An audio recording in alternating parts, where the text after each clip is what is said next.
Selamat datang di modul yang sangat menentukan. Analisis tema dan pola dari modul kedua telah memberi kita bahan bangunan yang kuat. Sekarang kita akan membangun jembatan yang menghubungkan bahan-bahan itu menjadi sebuah bangunan utuh. Laporan studi kasus kita. Video ini membahas teknik inti untuk membuat lompatan dari apa yang kita lihat ke apa artinya untuk kasus kita. Interpretasi dalam studi kasus punya tujuan khusus, bukan untuk menggeneralisasi ke seluruh populasi. Tujuannya adalah untuk mendapatkan pemahaman yang mendalam dan kaya tentang dinamika unik dalam kasus Anda. Kita bertanya, apa arti pola ini dalam konteks spesifik desa X, sektor Y, atau program Z? Pengetahuan mendalam Bapak dan Ibu tentang lokasi studi kasus adalah aset tak ternilai di sini. Kita mencari penjelasan yang kontekstual, bukan hukum yang universal. Untuk membantu interpretasi, gunakan pertanyaan-pertanyaan ini. Pertama, kita harus bisa mendeskripsikan fenomena secara kaya dan holistik. Kedua, kita cari proses dan dinamika internal. Misalnya, bagaimana sebuah keputusan menyebar atau bagaimana kelompok mengatasi konflik. Ketiga, yang sangat kualitatif, kita selami makna subjektif dari para pelakunya. Mengapa mereka merasa suatu program tidak adil? Apa yang mereka anggap sebagai kesuksesan? Keempat, kita kaitkan dengan konteks yang lebih besar. Interpretasi yang kuat menjahit semua level ini menjadi satu narasi yang koheren. Karena kita berusaha memahami sebuah kasus secara mendalam, validasi itu penting. Pertama, member checking. Ini adalah langkah etis dan metodologis yang krusial. Kita mengembalikan interpretasi awal kita, misalnya kesimpulan tentang suatu konflik, kepada partisipan atau komunitas terkait untuk memastikan kita tidak salah paham. Kedua, triangulasi internal.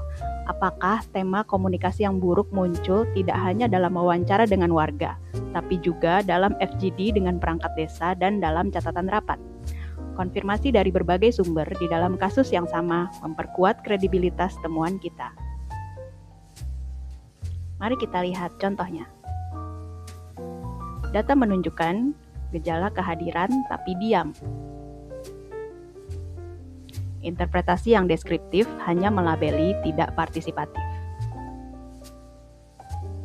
Namun, interpretasi studi kasus yang kuat akan menyelami lebih dalam. Ia melihat ini sebagai bentuk partisipasi yang terdistorsi, bukan ketiadaan partisipasi, tapi jenis partisipasi yang bermasalah. Ia menghubungkannya dengan struktur kekuasaan setempat dan pengalaman historis masyarakat. Ia memahami tindakan diam sebagai strategi yang bermakna. Inilah jenis interpretasi yang memberikan wawasan mendalam untuk laporan studi kasus Anda.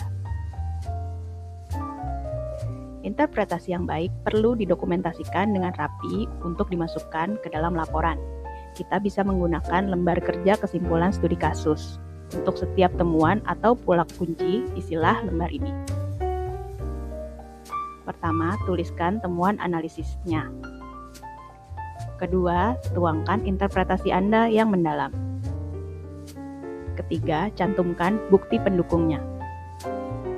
Keempat, dan ini penting, tuliskan implikasi untuk pemahaman kasus ini. Misalnya, implikasinya konflik yang terlihat sebagai masalah personal sebenarnya adalah gejala dari sistem bagi hasil yang tidak transparan. Lembar kerja ini akan menjadi bahan baku utama untuk bab pembahasan atau kesimpulan dalam laporan Anda. Setiap lembar kerja kesimpulan yang Anda buat adalah sebuah batu bata. Nantinya, batu bata interpretasi ini akan disusun dan disambung dengan logis untuk membangun bab pembahasan atau kesimpulan laporan Anda. Di sanalah Anda menceritakan apa artinya semua ini untuk kasus Anda.